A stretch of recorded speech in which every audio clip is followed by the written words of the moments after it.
দক্ষিণেশ্বরে সন্ধ্যা আরতি সবেমাত্র শেষ হয়েছে। গঙ্গার জল তখনও কাঁপছিল সে আলোর ঝলকানিতে। তো এমন সময় এক বৃদ্ধ লাঠিতে ভর করে হাঁটতে হাঁটতে ঠাকুরের কাছে এলেন।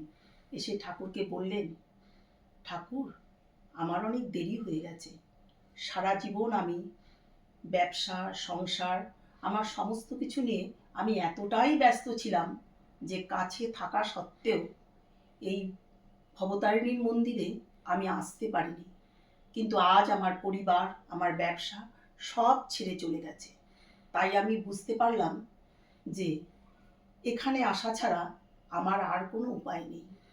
আমার কি অনেক দেরি হয়ে গেছে ঠাকুর?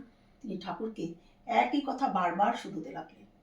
তখন ঠাকুর হেসে তাকে বললেন, না গো না, একটা কথা মনে রাখবে যে সকল দরজা বন্ধ হয়ে গেলেও ভগবানের দরজা কিন্তু কখনো বন্ধ হয় না, তার দ্বার খোলাই থাকে, কেবল আসতে একটু দেরি হয়। তুমি এতদিন আসোনি তোমার কাজের চাপে, আজ যখন তুমি এসেছো তোমার মনে যে এই বিশ্বাস ভক্তিটা জন্মেছে এটাই যথেষ্ট।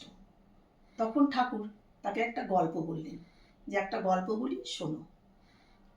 এক নদীর ধারে গ্রামেই কয়েকটি পরিবার বাস করত। তো তারা সেই নৌকোয় করে খেয়া পারাপার করত। কিন্তু একজন মানুষ ছিলেন, সে সাঁতার জানতো না দেখে ডুবে মরার ভয়ে কোনোদিন জলেও নামতো না, নৌকায়ও উঠতো না। তাকে অনেক বলা হয়েছে, কিন্তু সে কোনোদিন নৌকায় ওঠেনি। তারপর ভাগ্য বিড়ম্বনায় একবার বান এলো। তখন আরও যে কয়েকটি পরিবার ছিল তারা তখন তাড়াহুড়ো করে যে কটি তাদের জিনিসপত্র নিয়ে সেই নৌকোয় করে তারা চলে গেলেন। তখনও সেই লোকটি ভাবছে যে যদি আমি জলে ডুবে মরে যাই, আমি তো সাঁতার জানি না। তখনও সে ঘরের মধ্যে বসে আছে। তারপর যখন দেখলো অবস্থা খুবই খারাপ হচ্ছে, জল বাড়ছে, তখন সে দুহাত তুলে ঈশ্বরের শরণাপন্ন হয়ে সে নৌকোকে ডাকতে লাগলো, নৌকো নৌকো। তখন তার ডাক শুনে সেই নৌকোওয়ালাটা চলে আসলো, এসে বলল, আমি তোমার অপেক্ষায় ছিলাম, কারণ আর যারা ছিল তাদের প্রত্যেককেই নিরাপদ স্থানে পৌঁছে দিয়েছি। তুমি ডাকনি দেখে আমি আসিনি, চলো চলো তাড়াতাড়ি চলো। তখন সেই নৌকাওয়ালা তাকে তাড়াতাড়ি নিয়ে নিরাপদ স্থানে পৌঁছে দিল।